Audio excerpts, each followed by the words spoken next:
اسی طریقے سے ہمارے مہینے اور سال اللہ تعالیٰ نے چاند کے حوالے کر دیے، مون کے حوالے کر دیے، ہم جن کو قمری مہینے یا قمری سال بولتے ہیں۔ ہر مہینے 29 یا 30 تاریخ کا چاند ہوگا، چاند بڑھتا ہے، چاند گھٹتا ہے۔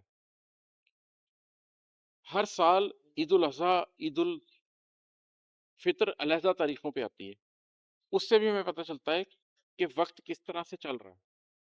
لیکن یہ ماڈرن سوسائٹی نے وقت کو سیکولرائز کر دیا۔ اچھا، یہ سیکولرائزیشن کیسے سٹارٹ ہوئی، اس کی میں آپ کو تھوڑی سی تاریخ بتاتا ہوں۔ مثال کے طور پر ہم انڈو پاک کی مثال لے لیتے ہیں۔ یہاں پر جب تک ریلوے لائن نہیں آئی تھی، گھڑی کا کوئی کانسیپٹ ہی نہیں تھا۔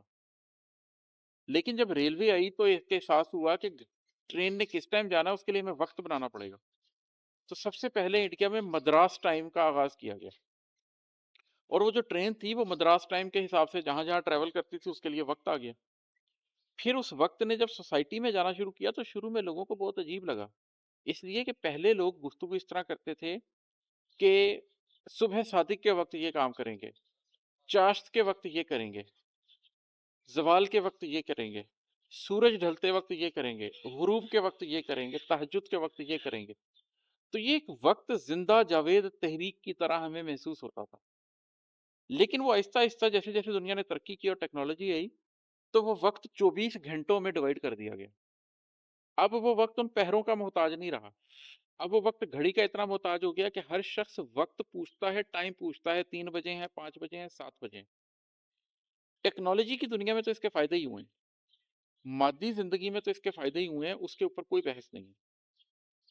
لیکن اگر آپ اپنی زندگی کے ہر دن کو گزرتا ہوا محسوس کرنا چاہتے ہیں، اگر آپ زمان و مکان کے اس کھیل کو ایسے سمجھنا چاہتے ہیں کہ لمحہ بلمحہ زندگی گزر رہی ہے، تو وہ اس سیکولر سوئی سے آپ سمجھ نہیں سکتے۔ وہ سیکولر سوئی آپ کو نہیں دکھاتی، وہ آپ کو تبھی سمجھ آئے گا جب آپ اوپر آسمان کی طرف دیکھیں گے اور وقت کا اندازہ کرنے کی کوشش کریں گے۔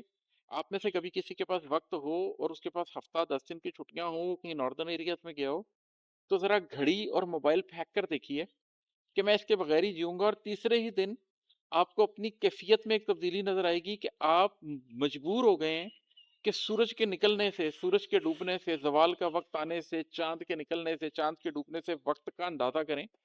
تو آپ نیچر کے ساتھ کنیکٹ ہو جاتے ہیں، اور نیچر میں جو نشیب و فراز ہیں اس کے ساتھ آپ کا ٹائم کنیکٹ ہونا شروع کر دیتا ہے، اس سے وقت میں برکت آتی ہے۔